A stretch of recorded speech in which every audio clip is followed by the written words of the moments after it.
Hi, I'm J.R. Harris, and today we're going to be looking at this Star Wars drawing while I talk a little bit about decision making while working on your art.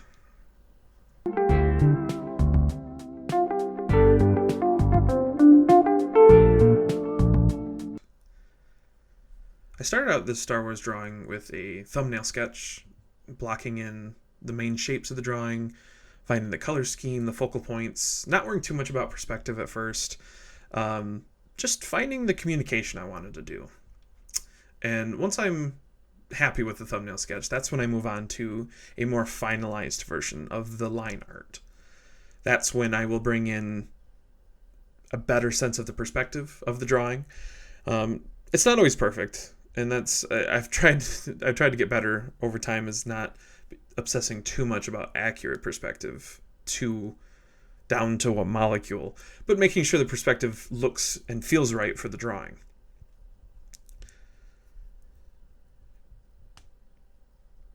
Something that I don't think a lot of early artists tend to do is making sure to spend time on every aspect of the drawing. For me, I really like backgrounds. And this drawing specifically is more about the atmosphere of the environment with the heaviness of the two main characters, obviously, especially if you know the story. And I wanted to make sure that there was a sense of mechanical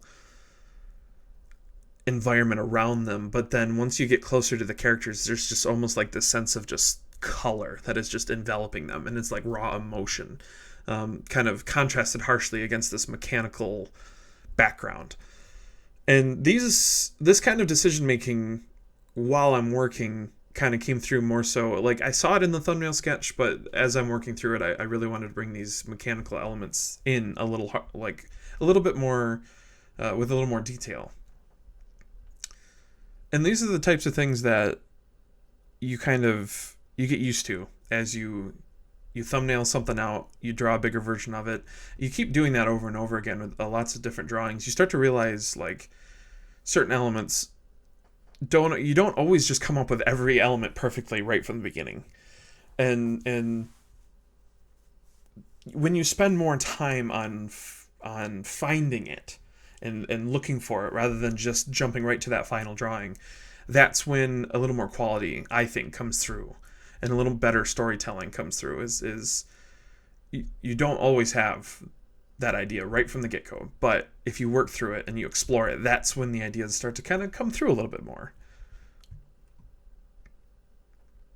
While you're doing this more like next phase, because I approach this as I approach my comic books, is it's a sketchy thumbnail phase, and then you bring it to more of the penciling, finding the more accurate detail phase, and then after that I go to the inking phase. I print it out and actually ink it by hand.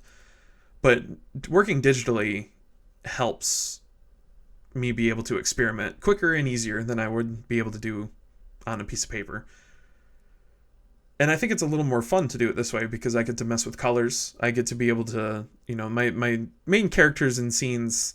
I sometimes, when just doing this like penciling phase, I'll do a darker color, like this dark purple as the background, and then a bright magenta color for the more focal point areas to kind of remind me of where I need to be focusing the attention.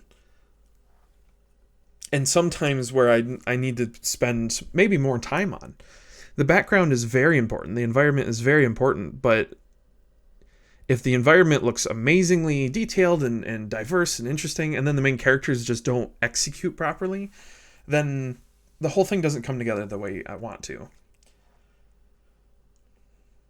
This drawing specifically isn't about what Luke looks like or what Darth Vader looks like. It's more, like I mentioned, the impression, the emotion that you get behind it. So their details don't need to be perfect. They don't need to be hyper realistic, at least for my style.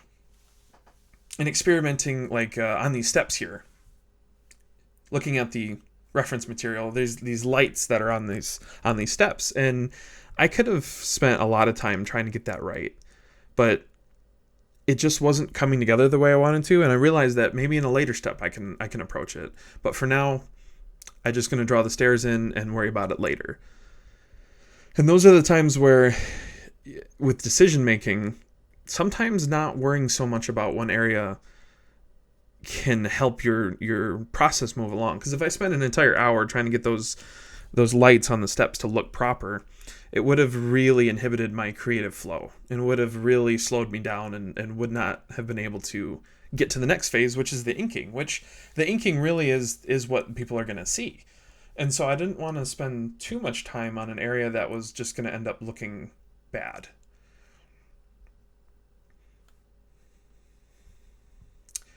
Decision making in general is basically the heart of inking, in my opinion.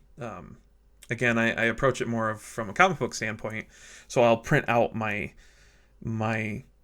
versions off the computer. The penciling line art stuff that I have kind of going first is off of Photoshop.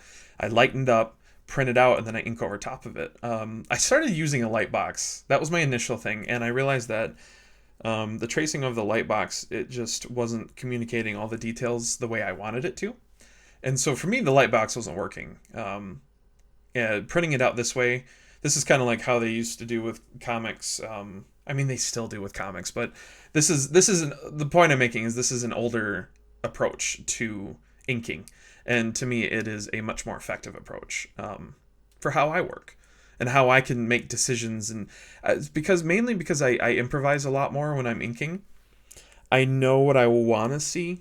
And so when I throw in the like the tubing or the machinery itself, like I know I'm just gonna end up improvising, because that's the point of what I wanted to see in that part of the environment and the background of this drawing. I knew it was gonna just be a lot of intricate detail that my pencil work wasn't going to be needing to show. But that's because I set it up that way. And that's because I'm confident in my ability to improvise while I'm inking and be able to put in those details. But the only reason I can do that is because I've worked up a few years of doing that and getting used to my improvisation skills, and making sure that I can trust myself. And you're gonna find your way of doing it, and my way doesn't work for everybody, but it's something that you kind of experiment with. And that's kind of this whole ideas of decision making. That's the whole point of this, is that inking is permanent, so you have to be on your toes about it. You don't want to just dive headfirst just thinking it'll work perfectly, and then you're not going to worry about it. If you ink 100 times over, you start to realize what your strengths are and where you can improvise a little bit, and where you might not want to. And that's just the way I approach it. Not everybody really likes improvising. Some people just, if they're inking, some people really want every line laid out for them, crisp and clean. And if you want it that way, and that would be better for your art, then that's the way you should be doing it. For me, I'm too lazy to go through every single detail to pencil everything out perfectly just to ink it all again. I'd rather jump right into the inking and have fun doing that.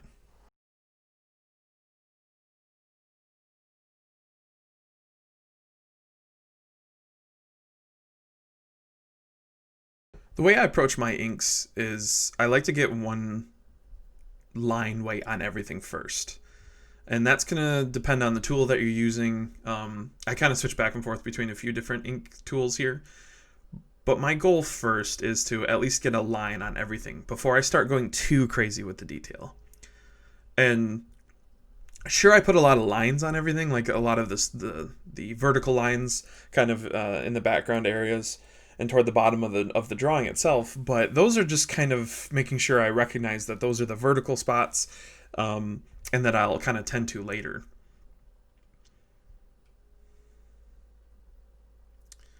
Once I start laying down all these lines, that's when later on I'll start kind of finding these thicker lines, the shadow work. That's where what I call, and what a lot of people call, rendering the drawing is. I put down all the basics first and then go back through and start adding little by little details and more details and shadows and depth. And the reason why I don't do it, it's kind of like drawing people. And this was something that I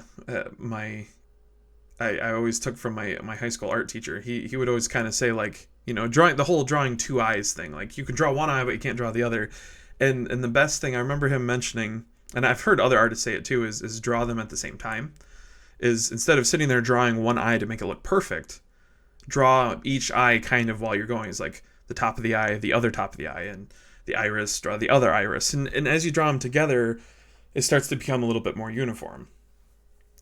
The same fundamental approach here is kind of what I take for inking, is I want the entire thing to have lines on it, and then go through and see where do I need to come through with these heavy black shadows, and where I need to render and add details and whatnot. If I started doing this from the beginning on every little piece of machinery, it would probably kind of be a big mess, because the whole drawing needs to harmonize. And if one area is hyper detailed, hyper rendered, and the other areas I get sick of doing it and I stop rendering it, to me that it loses its quality. And I just don't find any joy in it.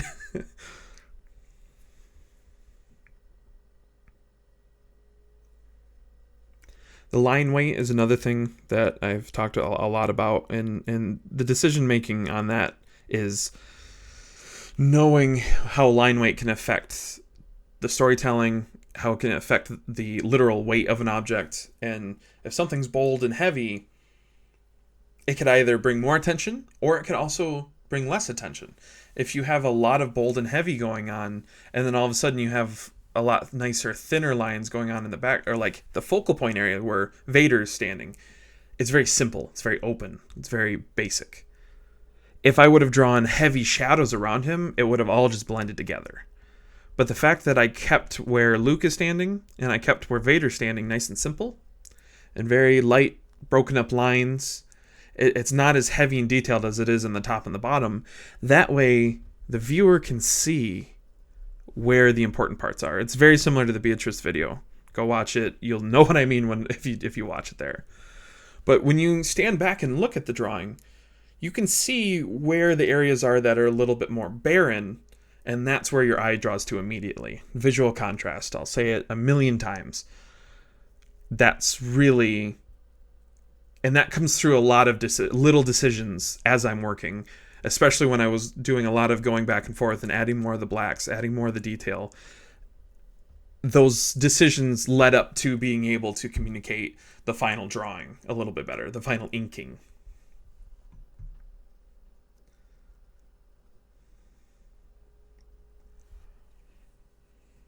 The color style that I have will always be comic book influenced. I mean, that's just who I am as a person. When I approach my art is always influenced by my comic book style approach. And the reason why I do that is because I know I can have a nicely... It's the thing I've worked on the most. It's if you draw a whole bunch with pencil and graphite and ink, you might not be the best painter. Maybe you're an amazing painter. Maybe you're just good at everything. There are jacks of all trades. But for me, I really like to approach my coloring in a very basic, flat kind of way at first, and then render on top of that. And you'll notice here, I'm actually changing line art color. I will go through, and this is something that colorists do for comic books all the time, is Luke is standing there, and I want his lines to be darker and bolder. The smoke or the gases that are kind of around him, the lights on that are below him. I didn't want those to be heavy black lines, because it'll just all be one big mess. So the lines all around Luke, I wanted to do like the yellow outlining for the lines in the bottom, the smoke, the steam. I think it's more of a steam. I added the red lines to that because I wanted Luke to pop out more there. And those are the decisions. Those are things you learn. It's not something that you just dive right into. It's just the taking all those little elements that you've learned and all from different drawings and putting it into just one bigger drawing. And that's experience. It does so much for you. You get used to drawing and creating things over and over again, and you can make these decisions. You go, oh, I've drawn a superhero I've drawn a Gundam. I've drawn something that I knew the line art, the colored line art looked better for that. So let me try it here, and that's what I did. Another decision that I wanted to mention too was when I was working on the backgrounds, the the machinery, the heavy shadowed kind of areas on the top and bottom of the drawing. I knew that those were not going to be the focal point. So I didn't want those to shine too much. So I knew that when I got to the coloring phase, they were just going to be kind of blocked all into one color. Each tube wasn't going to have its separate color. All of the fittings, all of the metal pieces, they're all basically just going to be all one solid color. Because if I would have sat there and colored out every single little tube on there, every little fitting, every little nut and bolt, suddenly you have a drawing that's really busy and your focal point is getting lost. Oh, and I ended up just combing through and drawing these lights on the steps as color, which was a lot quicker because the round tool of the coloring, I could just get that rounded edge look, go through there, wait, do it a few times until I get it right and call it good, rather than trying to draw it out. But making sure that the decision I was making when I was inking it, making sure that there's a lot of detail there, but also it's just kind of not a it's a lot of implied detail. It's a lot of just little rings and shading, and that's about it. And that's why I didn't want to spend too much time on it as far as like distracting from the main characters of the drawing. And that's kind of the whole point I'm making here, is that it's the decisions you make now are going to affect the next step and the next step and the next step. And like the lightsabers, I didn't take too much time to draw them very detailed because I just drew them as sticks. Because I knew that when I got to the color phase, I was going to just draw right on top of them. They were more of an indicator where the lightsaber needs to be. And so for my style and my approach, I'm using my traditional drawing, my inking, to the benefit of my digital coloring. I know where I can go a little bit simpler, and I know where I can go a little bit more detailed because of experience drawing over and over and over again, and being able to execute that, thinking a step ahead, essentially. Improvising does get you far, but mixing your improvisation with your planning ahead or your experience, harmonizing those two things together can really make for a really good, cool piece of art.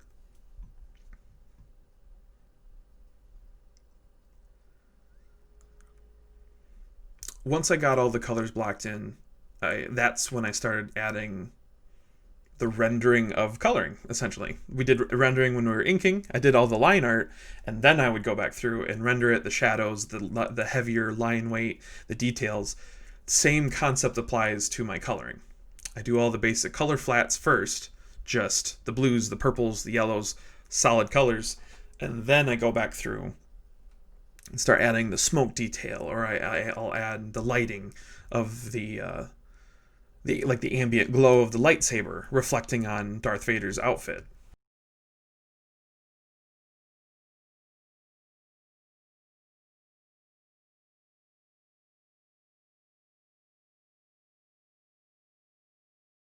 And this is where decision making really comes through again. And working digitally, you can make these decisions quick and without too much repercussion if you plan it accordingly.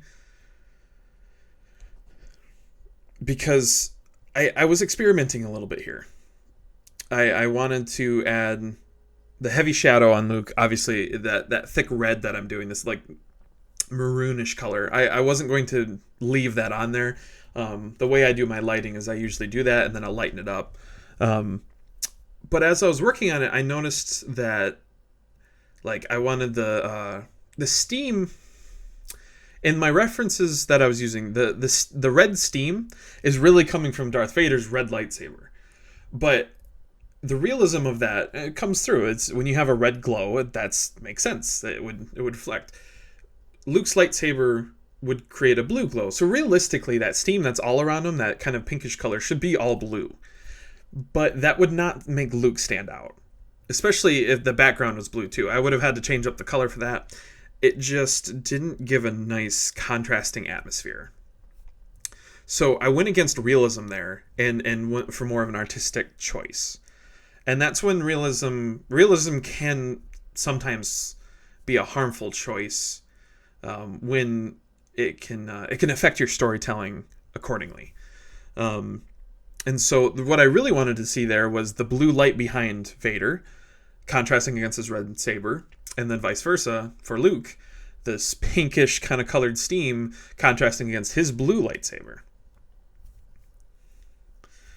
Those are those little decisions that you have to make as you go, and that's where zooming out, you'll notice right away. It's like, am I seeing Vader? Am I seeing Luke? Do they look good? Does it communicate well to me? And that's when as you can see, I'm messing with the steam around him. Is that when I zoomed out, I felt like you couldn't see Luke well enough. And later on, I do make a little bit more changes to it. You can't be too afraid to try to make big changes.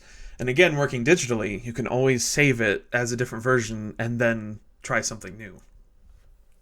And that was another thing too, is the heavy shadowing on Luke really did kind of lose his visuals a little bit, as well as the shadow on him matched a little too close to the color scheme of the steam. And so I decided to change the shadowing on Luke to be more of like a greenish blue color, because that would be a nice contrast to the pinkish hue of the steam. So those two things, those little decisions help me be able to see Luke a little bit better, because when you zoom out, suddenly Luke pops more. And that's what you want. You want your main characters to be the ones that stand out the most. Vader against the bright background, he's a dark element on a bright background. He's going to pop. And then Luke, a character holding a blue lightsaber around red steam. It's contrasting. And then the darker, like grayish purple background. Those contrasts really help. And these are all things that I've learned through experience. It's not something that I just came up with overnight.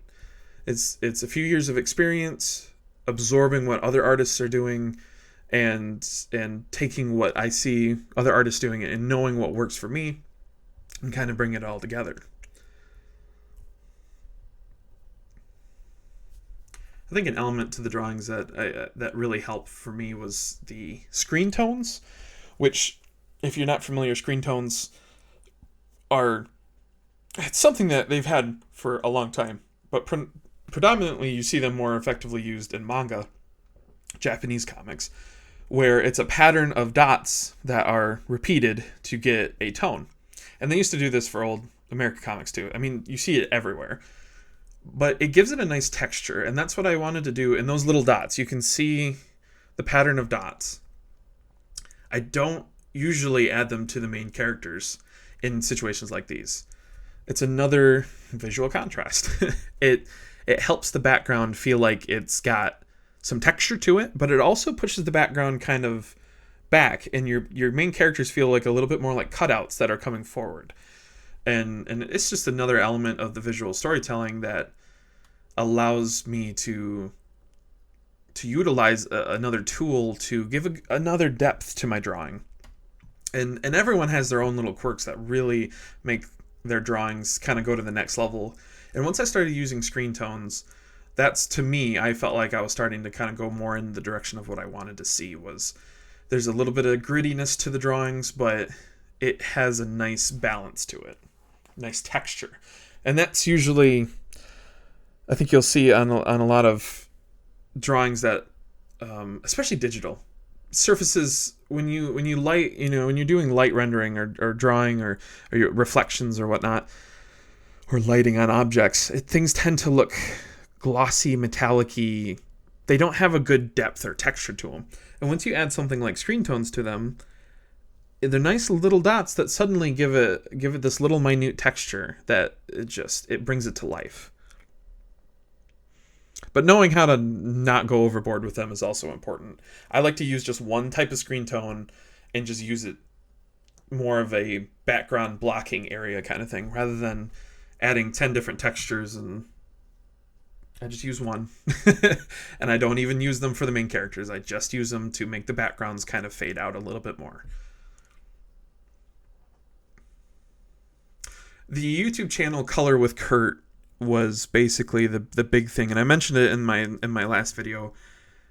He is a comic book colorist, and he was the one that really opened my eyes to be able to color in a different way, and to think with color a lot better. He actually, I think he even has a video called like Thinking with Color or Thinking About Color. And his videos are fantastic. If you feel like you're struggling, if you feel like you know color, you love color, but you don't know how to use it properly, or if you feel like your drawings could use a little bit more to them, or your finished pieces, if you feel like they need a bit more to them, I would recommend checking out his channel, because it is comic book art. And let's say you're not into comic book art, he still approaches it in more of a fundamental way. He uses visual contrasts. He uses other colors and whatnot. And he's showing, when you zoom out, why doesn't the page read properly? That was a video I just watched recently from a few years ago. It's why does a page not read properly in a comic book page? And a lot of times it's just because the colorist uses too much of the same color everywhere and nothing pops. And that can go a long way. So I really do recommend checking out his videos. If you're struggling with color, I could go into a lot of videos about how I go about doing my color, which I would like to in my next video. I would very much like to try to do a video about how I do my coloring.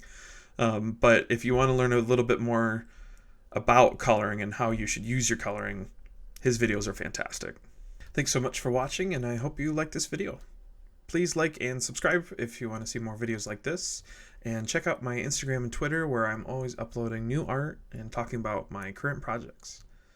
If you want to read and check out some of the comics I've done, you can head over to jrcomicart.com, where I've uploaded a new short comic called A Traveler's Desire. And you can read that for free. This comic follows an adventurer as they seek out a lost legendary treasure, but things might not go the way they think it will. This story was inspired by like the Studio Ghibli artwork and kind of has an old manga feel to it. So check that out and read all 8 pages for free. Thanks again for watching.